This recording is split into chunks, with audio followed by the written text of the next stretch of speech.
If you're building anything or trying to bring an idea to life, you might just have a perspective problem. Just hold on. Let me explain. So I was sharing an idea with a mentor and a friend. I'm going to name drop him. His name is Ranti Atunwa. He was Executive Creative Director for TBWA, one of the most impactful agencies in Africa. Our relationship started with him first being my boss, and then it progressed into a friendship. So much so that we co-founded a podcast together. And I was sharing some ideas with him for a new company that I'm trying to create. I've been working on the idea for about 5 months now. Don't worry, guys, I'm going to get the gist in due time. I was just sharing with him what my frustrations are with what I'm trying to build. And then he proceeded to share some perspectives with me. And believe me when I say it felt like scales fell off my eyes. It felt like my brain was unclogged and uncluttered in a way that it had never been throughout this process of trying to bring this idea to life. And so he made a very strong observation to him,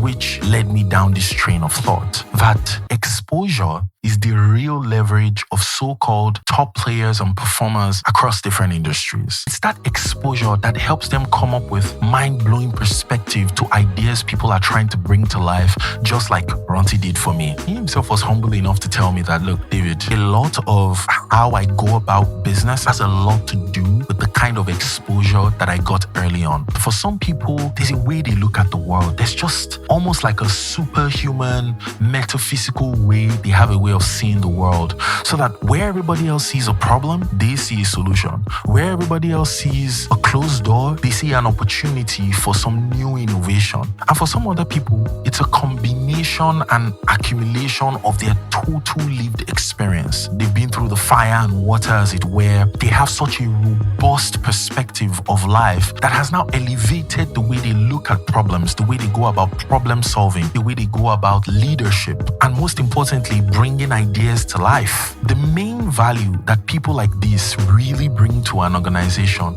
is not just what they do, it's who they are, which is why I'm saying this perspective that you might need to take your idea to the next level, or take your organization, if you're a business owner, to the next level, does not necessarily have to come from you. There are people with this leverage of exposure, because that's what I'm going to call it. Exposure is leverage. And I call it that because in my years of observing top performers and top players across several industries, including mine, that's the one thing they all have in common, especially the exceptional ones. There's this unique edge they have to solving problems, to resolving conflicts, to taking advantage of opportunities, to refining ideas from their raw state to something visible that people can see and touch, and something that can even go on to impact people's lives. And so let me bring this home by saying this. If you're bringing an idea to life, I suggest that you surround yourself with people that have this exposure and can give you those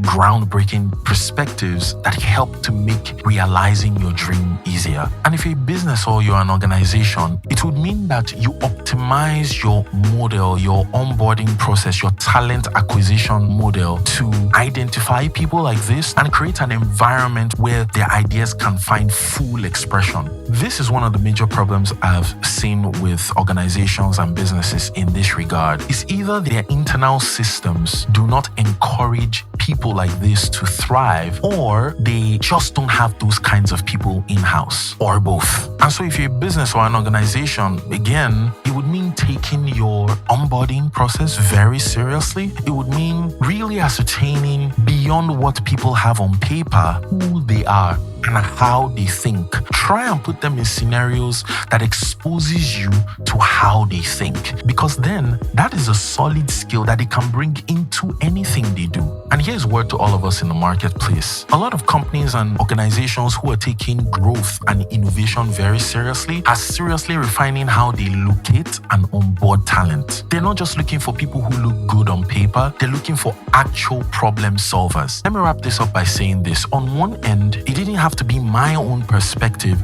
that helped me with that eureka moment that my idea needs. Ranti helped me with that. And so on that end, it's important that we surround ourselves and intentionally align with people who have a better perspective of looking at things than we currently do. Now, on the other end, it's important that in any little way that you can.